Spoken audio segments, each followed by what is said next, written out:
Sintam-se cumprimentados, meus caros estudantes. Sejam bem-vindos à nossa segunda aula da disciplina de Tecnologias de Informação e Comunicação, onde nesta aula vamos falar das unidades funcionais do computador. Basicamente, dentro destas unidades funcionais do computador, vamos salientar a respeito ou vamos abordar a respeito da componente hardware, software e peopleware. Salientar que, numa breve introdução sobre o software, como vimos na aula passada, abordamos muito mais a respeito de como evoluiu a componente hardware do computador. Então, componente hardware do computador, definimos que é a componente física, que basicamente é toda a parte do computador que é possível a gente palpar, ter ela nas nossas mãos. Então, foi a componente que mais sofreu evolução, mas enquanto ela também evoluía, a componente software também desenvolvia, que é a componente lógica do nosso computador. Toda a componente que não é possível termos ela em mão, nas nossas mãos, ou palparmos, é a componente software do nosso computador. E basicamente ela iniciou devido às linguagens de programação, e foi em 1957 que se desenvolveu uma das primeiras linguagens de programação. Temos aqui, em 1957, desenvolveu-se a linguagem Fortran, e foi um compilador que funcionava para desenvolver certos aplicativos ou programas de computador naquela altura. Em 1959 foi desenvolvido o compilador COBOL. Em 1959 foi desenvolvida a linguagem de programação Lisp, que é muito aplicada na robótica. Em 1960 foi desenvolvido a Algo 60. Em 1964 foi desenvolvido a linguagem BASIC, que também foi muito relevante na componente do desenvolvimento de programas de computadores. Em 1967 foi criada a linguagem Simula. Em 1971 foi criada a linguagem Pascal, que vimos que desenvolvida pelo cientista Pascal, que também foi o cientista que desenvolveu a calculadora Pascaline. Já vimos na aula passada. Em 1972 foi criada a linguagem de programação C, uma linguagem também bastante relevante e que desenvolveu muitos programas de computador com base neste programa, ou nesta linguagem. Em 1972 foi desenvolvida a linguagem de programação Prolog. Em 1980 foi desenvolvida a linguagem de programação Ada. Em 1983 foi desenvolvida a linguagem de programação C++, que é a versão evoluída da linguagem C. Esta também foi bastante relevante no desenvolvimento de programas de computador. Em 1995 foi desenvolvida a linguagem Java, que é atualmente uma das melhores e mais recentes linguagens de programação desenvolvida pela Microsoft, e é uma linguagem que possibilita a criação de programas. E como exemplo, diríamos, temos nos nossos telefones, nossos tablets e nossos equipamentos ou nossos eletrodomésticos também usam essa linguagem de programação para poderem funcionar. Um exemplo prático seria o nosso Android, o programa que usa nos nossos telefones, nossos smartphones. É uma linguagem ou é um programa desenvolvido pela linguagem de programação Java. Assim como as nossas microondas têm um aplicativo que lá funciona e também foi desenvolvido com linguagem de programação Java. Então, atualmente a linguagem de programação Java vulgarmente é bastante usada e é a linguagem com mais desempenho e mais relevância no desenvolvimento de programas de computador. E salientar que, como vimos na aula passada também, os computadores evoluíram dos equipamentos ou ferramentas de contagem. Temos aqui esta ferramenta que foi desenvolvida pela Pedra. Isso foi na Idade da Pedra. Temos aqui esta ferramenta, não chega a ser uma pedra, evoluiu e chegou o homem a ter este instrumento como sua ferramenta. E temos este que é o ábaco, vimos também na aula passada, que foi o primeiro instrumento mecânico a mecanizar a tarefa da contagem. Então, a contagem começa a ser mecanizada com o desenvolvimento deste instrumento ábaco que temos aqui. Então, com o desenvolvimento desse instrumento ábaco, foi possível iniciar-se a tarefa da contagem. Então, em seguida vimos que foram desenvolvidas várias calculadoras, e também enquanto as calculadoras eram desenvolvidas, as empresas também desenvolviam certas componentes ou dispositivos para poderem dar avanço àquilo que é a nossa informática. Então é quando as empresas desenvolveram a válvula, temos aqui a válvula, o relé e o transistor. Então, com a integração dessas três componentes, válvula, relé e transistor, conseguimos ter o nosso chip. Este aqui é o nosso chip, que é vulgarmente chamado de processador. Então, este chip aqui foi resultado da integração de 3 componentes: válvula, relé e transistor. Então, com a obtenção do chip, conseguimos ter os nossos microcomputadores, porque antes do chip só tínhamos computadores aquele de tamanhos maiores, e demos como exemplo o ENIAC, que é um equipamento que usava, era um computador que usava placas perfuradoras e estava lá incluído equipamentos, dispositivos mecânicos e eletrônicos. Mas quando surgiu o chip, basicamente, ou vulgarmente conhecido pelo processador, é quando conseguimos ter os nossos microcomputadores, computadores possíveis de ganhar a mobilidade, possíveis de carregar e movimentar de um lado para o outro. Sistema de computador. Um computador é propriamente um único aparelho, mas sim um sistema. Não é um único aparelho porque dentro de um computador ele é conhecido também como sistema, porque acopla ou incorpora muitas componentes ou várias componentes para poder formar um computador. Dentro dessas componentes temos a unidade de memória, temos a unidade de entrada e saída, que são os nossos periféricos, e temos a unidade de processamento, onde se encontra o nosso processador, responsável pelo processamento de toda a informação. Este que é também conhecido como cérebro do nosso computador. Então, no que diz respeito a estas unidades de computador, vamos abordar acerca das unidades referentes às entradas e saídas. Na unidade referente às entradas e saídas temos os nossos periféricos. O que chegam a ser periféricos? Os periféricos são todos os dispositivos que se compõem ou que compõem a parte física hardware do sistema do computador. Então, estes periféricos dividem-se em 3 categorias, e que podem ser periféricos de entrada. Temos aqui os periféricos de entrada, e o termo em inglês é input. Estes periféricos de entrada são todos os periféricos que possibilitam a entrada de informação dentro do nosso computador ou no nosso computador. E tem como exemplo estes periféricos de entrada o nosso teclado. Temos aqui o nosso teclado, o nosso mouse e o nosso scanner. Então, para além destes, tem muitos outros mais, mas como exemplos muito mais concretos e vulgarmente que facilmente interagimos com ele, temos aqui o teclado. Ele que possibilita a digitalização de informação e possibilita a introdução de muitas outras informações. Então, temos o teclado como exemplo do dispositivo de periférico de entrada, o mouse e o scanner. Então, estes periféricos, por possibilitarem a entrada de informação no computador, eles ganham o nome de periférico de entrada. Em seguida, temos aqui o nosso periférico de saída, e o termo em inglês batizado como periféricos de output. O output é saída em inglês. Então, estes periféricos possibilitam a saída de informação no nosso computador. Durante a manipulação do nosso computador, estamos a digitar alguma informação. Na ausência de um monitor, não é possível visualizar. Então, o monitor é o periférico responsável pela visualização da informação no nosso computador. Em seguida, temos o nosso retroprojetor. Também é o periférico responsável pela visualização de informação no nosso computador. Ele pode ser usado para videoconferências, apresentação de aulas e muitas outras atividades. Então, na ausência de um monitor, pode ser substituído por um retroprojetor, porque ele possibilita a saída de informação no computador. Temos a impressora, também é um periférico de saída. Por quê? Porque ele possibilita a saída de informação no computador para o papel.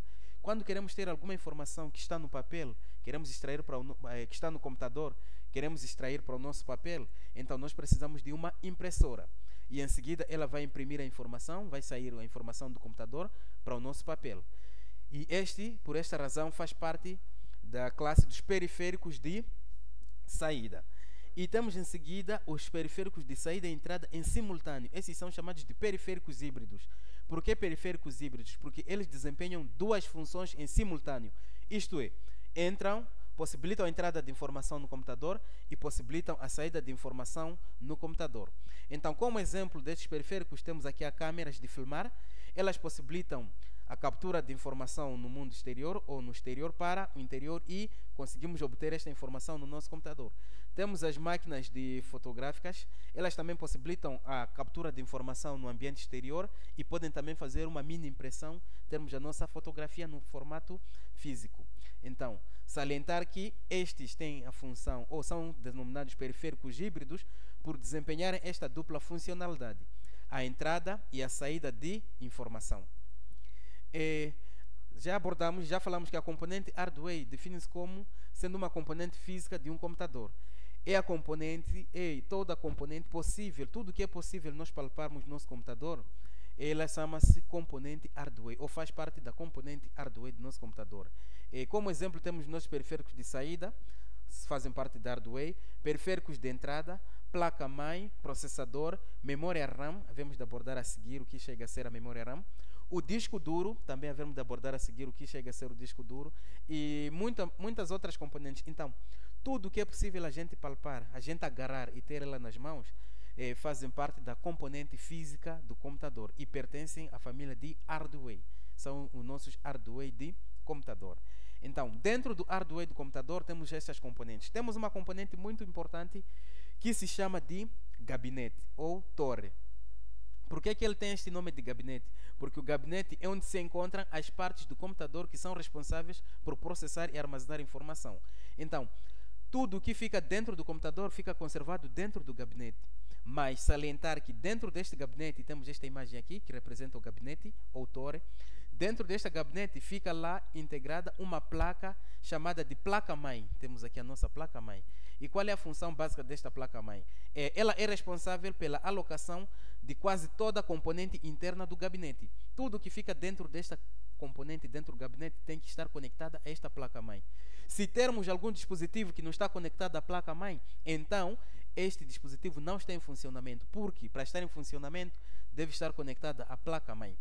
E temos o nosso processador. O processador é o cérebro do computador, responsável pelo processamento, controle e cálculo, execução de todas as instruções do programa. Então, temos aqui como exemplo um processador. Ele foi desenvolvido pela Intel. Intel é a marca do processador, assim como a empresa responsável pelo desenvolvimento deste processador. Então, ele batizou com o seu nome Intel e a sua referência é Core i7, em inglês chamada de Core i7. Então, este é o processador, é um exemplo prático do nosso computador, do nosso processador, que ele encontra-se conectada na placa-mãe e fica basicamente nesta parte esbranquiçada que estamos aqui a ver, esta parte esbranquiçada.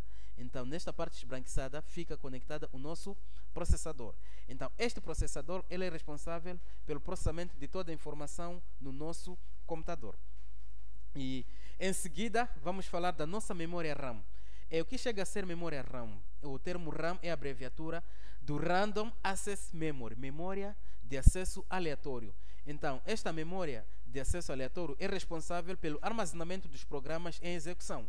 Quando uma execução é concluída e encerrada, a memória RAM é liberada para novos dados e novos programas. A memória RAM é volátil, pois quando o computador é desligado, seu conteúdo perde. Então, esta memória RAM que temos aqui, como exemplo prático, esta imagem nos diz, exemplifica ou clarifica como é a memória RAM. Ela é exatamente assim. Então, ela guarda a informação enquanto o computador estiver em funcionamento. Quando o computador é desligado, toda a informação que está conservada nesta memória, ela apaga. Então, quando volta a ser ligada, o processador envia a informação e vem guardar nesta memória. Então, ela é memória RAM, porque é responsável, e é a memória principal e central, porque é responsável de guardar toda a informação enquanto o computador está em funcionamento. E tem como característica, esta memória RAM, tem como característica, ela é memória de acesso aleatório. Por quê? Porque ela conserva toda a informação no momento em que estiver sendo, o computador estiver funcionando. E também ela é volátil. Por que volátil? Porque quando o computador é desligado, a memória apaga. Toda a informação que está aqui guardada no momento em que o computador está a funcionar, quando o computador é desligado, ela apaga toda a informação. E ela também é memória principal, já dissemos, é a memória principal do nosso computador. E fora desta, havemos de abordar outras memórias secundárias no decorrer da aula. E ela também é de armazenamento de dados que estão em processamento, é uma das suas características. Por quê? Porque só armazena os dados que estão em processamento. Quando o computador é desligado, ela também apaga toda aquela informação. Então, ela é também de memória escrita, de leitura ou escrita, ou de memória de leitura e escrita. Por quê? Porque ela permite a entrada de informação e permite a saída de informação. Isto é, na medida em que o computador é ligado, ela já está disponível para receber a informação. Na medida que o computador é desligado, ela já está disponível para apagar a informação. Ela apaga. Então, por isso, ela é memória de leitura e escrita. Então, esta é a memória RAM, é a memória principal do computador. Em seguida vamos falar do nosso disco duro. Temos aqui o disco duro e aqui uma imagem que nos exemplifica o nosso disco duro. Então, o disco duro é responsável pelo armazenamento dos programas e informação do usuário. Isto é, toda a informação que é guardada no nosso computador, ela vai ser armazenada no disco duro. Então, a atividade principal do disco duro é de armazenar a nossa informação. A informação do usuário, a informação seja da empresa, numa empresa, o nosso computador é da empresa, toda aquela informação fica disponível no nosso disco duro. E se nós formos a remover o disco duro do computador, então basicamente já não teremos o nosso computador com informação, porque toda a informação fica guardada num disco duro. E temos aqui o disco duro. Vamos perceber as suas características. Temos aqui como características do disco duro. Uma das suas características é que ele é um dispositivo de armazenamento de dados. Quer dizer, a sua função básica é de armazenar os dados. Esta é a função principal do disco duro. Então, ela é de caráter armazenamento magnético. Por quê? Porque temos esta parte como se fosse de platina, é uma parte magnética, e que temos esta agulha que faz a leitura da informação na medida em que o disco ou o computador estiver a funcionar. Esta aqui é uma agulha, ela engaxa-se nessa parte, nesta base circular, e na medida em que o computador estiver a funcionar, esta agulha vai girando e vai fazendo a leitura de nossa informação, e a nossa informação fica guardada nesta parte magnética. E outra característica, ela não é volátil. Por que não volátil? Porque quando o computador é desligado, a nossa informação ainda continua no disco duro. Então, o conteúdo não é apagado quando o computador é desligado. Ela também tem como uma das suas características, ela é memória de massa, é memória secundária e é memória auxiliar. Por quê? Ela é memória de massa pela quantidade de informação que ela armazena, é memória secundária porque já dissemos que a memória principal é a memória RAM, e ela tem como a sua rotação, quando esta agulha dissemos que ela gira, então ela tem uma das suas características, a rotação, por isso tem rotação por minuto, ela é feita por minuto, a rotação, a agulha vai girando nesta parte magnética em função dos minutos. Então, temos a sua capacidade de armazenamento, ela também é uma das suas características, ela só pode ser encontrada em gigabyte ou terabyte, mas atualmente já podemos ter em petabytes e tudo mais, mas em todo caso, ela é guardada minimamente em gigabytes. A capacidade do disco duro mínima é de gigabytes. Então, esta também é uma das suas características. Então, o disco duro, também conhecido como disco rígido, pode ser abreviado por HD ou pode ser HDD, mas em todo caso significa hard disk, que é o termo em inglês, disco duro, que em português significa disco duro. Então, para além do disco duro, temos também outras memórias de armazenamento. Vamos ter aqui o nosso pendrive. Temos aqui o nosso pendrive, vulgarmente conhecido por flash. Temos aqui o exemplo dessa pendrive, a imagem que representa o pendrive. Salientar que o pendrive é um dispositivo de armazenamento portátil de dados. Utiliza memória flash e conexão USB com armazenamento eletrônico. Tem como capacidade de armazenamento normalmente 1 GB, 2 GB, 4 GB, 8 GB, 16 GB, 32 GB, 64 GB. E se formos prestar atenção, veremos que ela está a gozar de uma certa fórmula. Então, essa fórmula é devido à numeração binária, que é a linguagem do computador, havemos de perceber mais em diante, é a linguagem que o computador percebe, e essa linguagem baseia-se normalmente, basicamente centraliza-se em dois números ou dígitos, que é o 0 e 1. Então, por isso tem a terminologia bi. Então, o 2 elevado a 1, seguido de seus expoentes, que são os números naturais, ela consegue ter esse tipo de armazenamento. Então, a característica baseia-se na numeração binária. Então, o bi temos 2 elevado a 1, ou 2 elevado a 0 dá 1, 2 elevado a 1 dá 2, 2 elevado a 2 dá 4, 2 elevado a 3 dá 8, 2 elevado a 4 dá 16, 2 elevado a 5 dá 32, 2 elevado a 6 dá 64. Então, o 2, com seus expoentes naturais, incluindo o 0, temos aquilo que são as capacidades da nossa flash. Nunca havemos de encontrar uma flash de 3 GB, ela não serve. Nunca podemos encontrar uma flash de 5 GB, 7 GB. Então, por quê? Porque o 5, o 3, 7, 11, 12, eles não fazem parte da numeração binária, que é o nosso 2 seguido dos expoentes naturais, incluindo o 0. Não podemos ter esses números. Então, ela goza dessa fórmula. Havemos de perceber mais em diante. E a pendrive flash, tem como suas características, ele é um dispositivo de armazenamento de dados, é uma das suas características, porque possibilita o armazenamento de informação. O usuário pode guardar a sua informação e poder manipular em qualquer lugar. Ela é não volátil. O conteúdo não é apagado quando o computador é desligado. Ela assemelha-se também ao disco duro, mas ela não é volátil e a informação o usuário guarda e pode ir manipular onde quiser. É de armazenamento portátil. Por esta razão, o usuário pode guardar a informação e carregar ela, transportar, ir manipular em um outro lugar de trabalho ou em um outro lugar.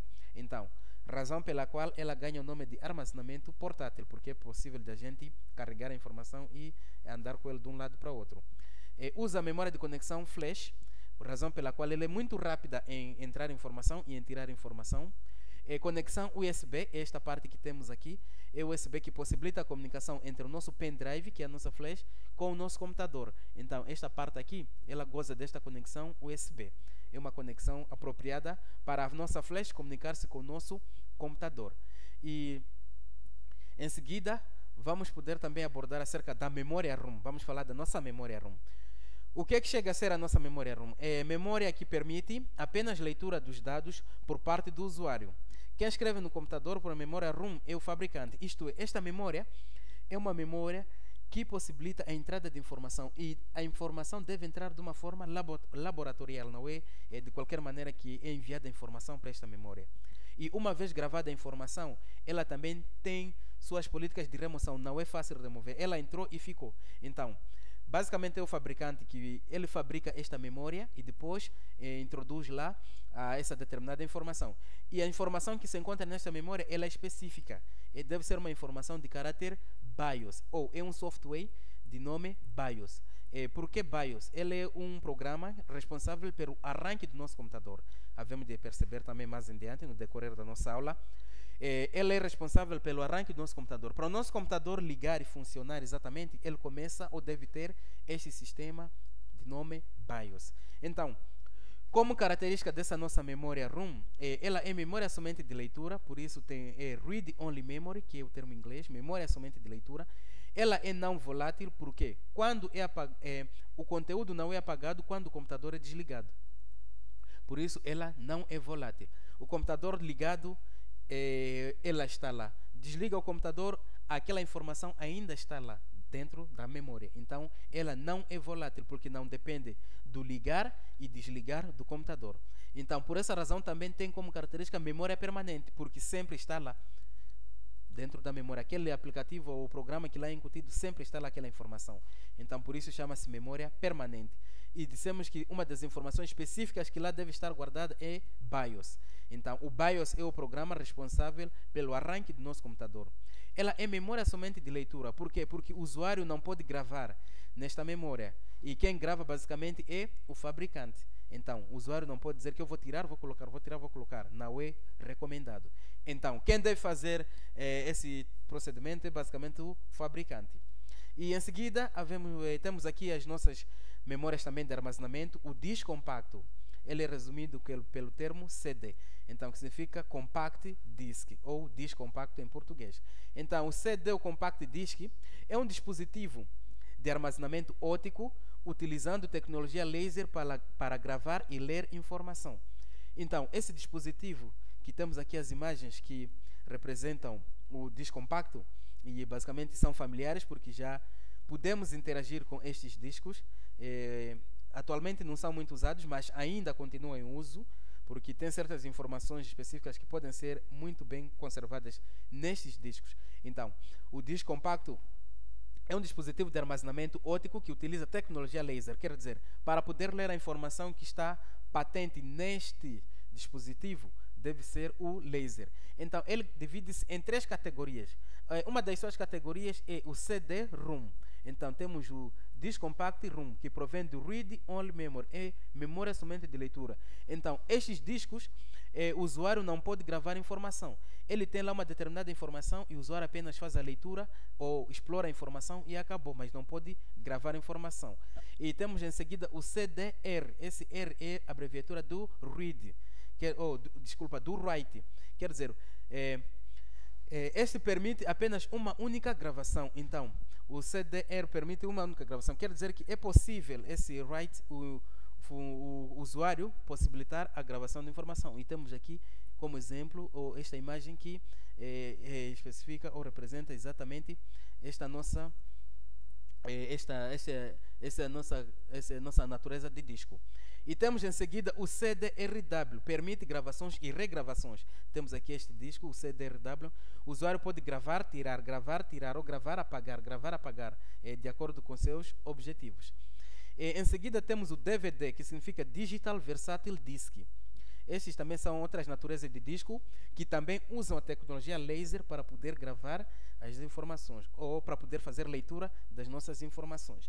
Então, estes diferenciam-se dos CDs compactos porque eles já armazenam informação com capacidade de gigabytes, enquanto que aqui os outros, eles têm capacidade de megabyte. Os DVDs já têm capacidade mais grande, que é do gigabyte.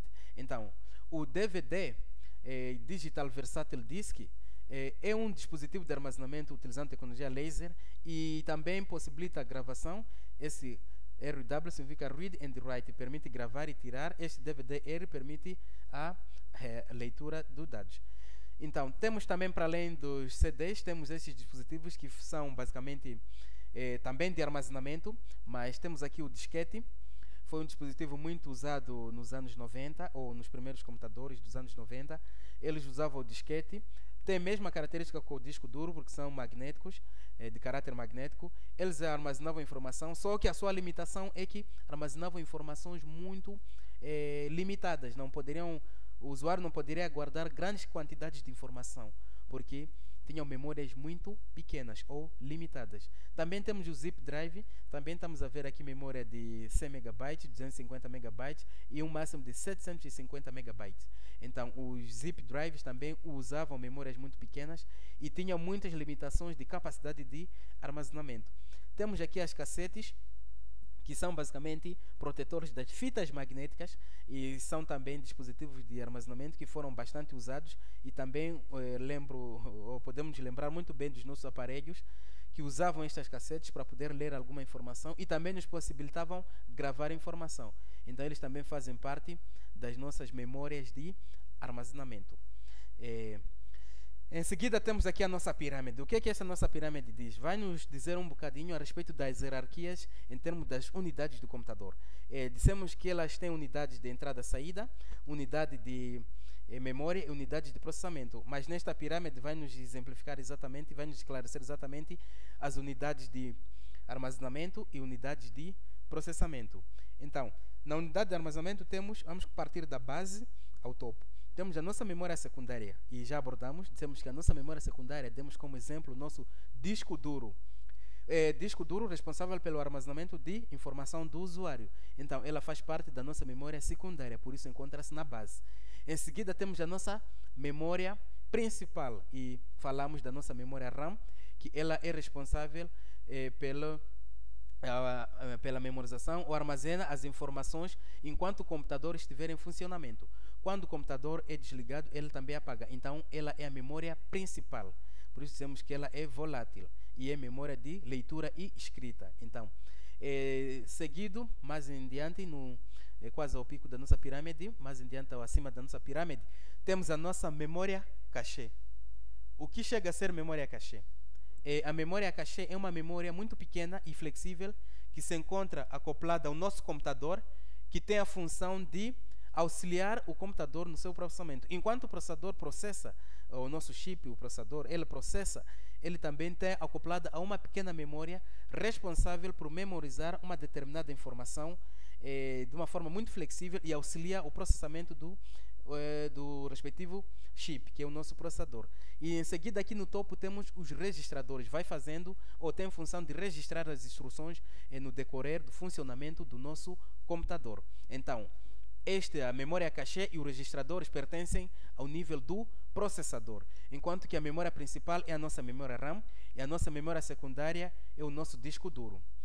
Em seguida, vamos falar da nossa componente software. E a componente software, já demos uma breve abordagem e falamos que é a parte lógica responsável pela exploração da componente hardware do sistema de um computador. Então, para nós podermos explorar a nossa componente hardware do computador, precisamos da componente software, porque sem software não é possível a gente usar o computador. Basicamente só podemos reparar e acabou, terminou. Então, a componente software, ela é responsável pela exploração da componente física do nosso computador. É a partir do software que o usuário interage com a componente física do nosso computador. E é toda a parte lógica que nós não podemos palpar, não podemos agarrar, não podemos ter ela nas nossas mãos. Então, é simplesmente executável e são programas de computador, como exemplo, nosso sistema operativo, havemos de ver mais nas aulas em diante, e razão pela qual ela chama-se componente software, porque faz parte da parte lógica do nosso computador. Em seguida vamos falar da nossa componente Peopleware. O que chega a ser o Peopleware? O Peopleware é são os nossos usuários. É a componente responsável pela exploração dos nossos recursos de computador, que é o software e hardware. Então, basicamente, são os usuários. Temos aqui essa imagem que exemplifica ou clarifica exatamente essa componente Peopleware. Estes meninos são usuários dos computadores. Então, eles são os nossos Peopleware. Então, Peopleware é a componente responsável pela exploração dos recursos dos nossos computadores. Então, temos aqui, estes meninos estão a explorar o nosso computador. Aqui temos essa nossa tela, já falamos que é um monitor. Este aqui é um periférico de saída, porque possibilita a saída de informação. Tudo que é possível visualizar nesse sistema de computador, todo esse conjunto que compõe o nosso computador, é visualizado a partir desta tela ou deste monitor. Temos aqui estas pequenas colunas, chamam-se speakers, são responsáveis pelo tirar o som do nosso computador. Então, este é um periférico de saída, porque sai o som, tira o som, possibilita a saída do som. Este é o nosso periférico de saída, porque possibilita a saída da imagem. E temos aqui, a menina aqui, esta usuária, agarrou o nosso mouse, também é um periférico de entrada, porque possibilita a entrada de informação no nosso computador. Temos os teclados, também já dissemos que pertence à família dos periféricos de entrada, porque possibilita a entrada de informação no nosso computador. Aqui temos a nossa torre, onde está a nossa placa-mãe, está o nosso chip, que é o processador, está a nossa memória RAM, está o nosso disco duro. Então, todas as componentes são conservadas dentro desta torre ou gabinete, que já falamos que tem a função de conservar ou guardar todos os equipamentos ou dispositivos que ficam conectados ao computador. Então, estes usuários também têm suas classificações. Eles podem ser classificados de acordo com o digitador. Ele tem um determinado domínio de computador e que chega a ter o nome de digitador porque é responsável simplesmente pela digitalização de informação. Por isso recebe o nome de digitador. Pode ser classificado também este usuário ou Peopleware, este usuário como operador, porque ele tem conhecimentos adicionais acima de um digitador. Ele, para além de digitar, também já pode conseguir perceber certas componentes do computador, assim como fazer leitura de certos programas de computador. Então, ele é um operador. Temos um programador. Ele é um programador porque ele tem conhecimentos suficientes para desenvolver programas que os computadores usam. Então, este indivíduo ou este usuário recebe o nome de programador porque tem conhecimentos acima de um digitador, acima de um operador, porque ele é responsável pelo desenvolvimento de programas de computador. Então, temos o técnico de manutenção. O técnico de manutenção, ele, para além de programar, ele também tem suas qualidades, que é de conseguir fazer manutenção do próprio computador, que é a componente hardware, assim como pode fazer manutenção do computador, que é a componente software. Então, ele tem conhecimentos adicionais diferentes de um programador, porque ele vai, além de software, também ele já mexe com a componente hardware. E temos instrutor de informática, indivíduo com conhecimentos suficientes para transmitir a certos ouvintes informações referentes à informática. E temos engenheiro de computação. Qual é o papel do engenheiro de computação? Ele tem a função, é o indivíduo com meta de propor novos softwares e componentes hardware na computação. Então, ele não está limitado a usar o computador, mas sim a melhorar aquilo que são as componentes de informática na computação, no universo computacional. E, basicamente, estas são as hierarquias da componente Peopleware ou dos usuários na nossa informática, ou no que diz respeito ao nível do computador. Tipos de computadores. Vamos abordar acerca dos tipos de computadores. No que diz respeito aos tipos de computadores, temos basicamente 3 tipos de computadores. Eles podem ser classificados por computadores analógicos, computadores digitais e computadores híbridos. O que é que chegam a ser computadores analógicos? Os computadores analógicos são computadores que não calculam diretamente números. Esses computadores calculam de variáveis contínuas. Variáveis contínuas, daríamos exemplo, o tempo é uma variável contínua, a velocidade, e são computadores específicos ou computadores desenvolvidos para realizar tarefas específicas. Daríamos como exemplo um computador analógico, aqueles instrumentos ou aqueles equipamentos que são usados nos hospitais para poder fazer a ecografia. Aquele é um computador analógico. E daríamos como exemplo aquele equipamento usado também nos hospitais para poder fazer o raio-x. Aquele é um computador analógico. Então, ele faz leitura de variáveis específicas para poder chegar a determinados resultados. Temos os computadores digitais. Os computadores digitais são os computadores vulgares. Esses que temos para os nossos fins didáticos, nossos fins profissionais, nos nossos escritórios, temos nas nossas casas, são os computadores digitais. Então, eles fazem leitura de variáveis digital e restringida a um conjunto de valores. Então, basicamente dizemos digital porque, vamos perceber também na aula a seguir, porque ele baseia-se em dígitos que são o 0 e 1 para poder fazer a sua leitura de informação. E já também falamos, já vamos abordar também mais a seguir, que o nosso computador digital ou os computadores digitais, elas leem a codificação binária. Havemos de perceber o que chega a ser a codificação binária mais em diante. E os computadores híbridos, esses tipos de computadores, são computadores que associam estas duas componentes. Então, são híbridos porque eles têm a componente analógica e também têm a componente digital, razão pela qual ganham o nome de computadores híbridos. E são também os computadores mais vulgares nos determinados locais de trabalho, porque para além de fazer somente as leituras das variáveis analógicas, poderá ser necessário também essas variáveis analógicas serem bem entendidas com variáveis digitais. Então, associando essas duas componentes, conseguimos ter os computadores híbridos. E também, no que diz respeito, vamos falar das classificações dos computadores. No que diz respeito às classificações dos computadores, os computadores podem ser classificados de acordo com os supercomputadores, podem ser os supercomputadores. Por que supercomputadores? Por causa dos seus elevados custos, elevada potência, e são destinados a organizações. Estes computadores não são computadores singulares, capazes de termos nas nossas casas. Então, eles estão mais destinados a organizações. Podemos ter também computadores de médio porte, chamado de mainframes. São computadores que têm como uma característica, ou suas características, de grande custo, de grande potência, úteis também para organizações e vulgarmente usados nos bancos e grandes empresas também. Então, eles são computadores de médio porte e são os mainframes. E também podem ser classificados como micro ou mini computadores. Os mini computadores são aqueles computadores de baixo custo, os vulgarmente, que podemos ter nas nossas casas. Os mini computadores são de custo médio, possuem ainda grande potência e, dizer que são os computadores possíveis de termos nas nossas casas. Enquanto que os microcomputadores são os computadores portáteis.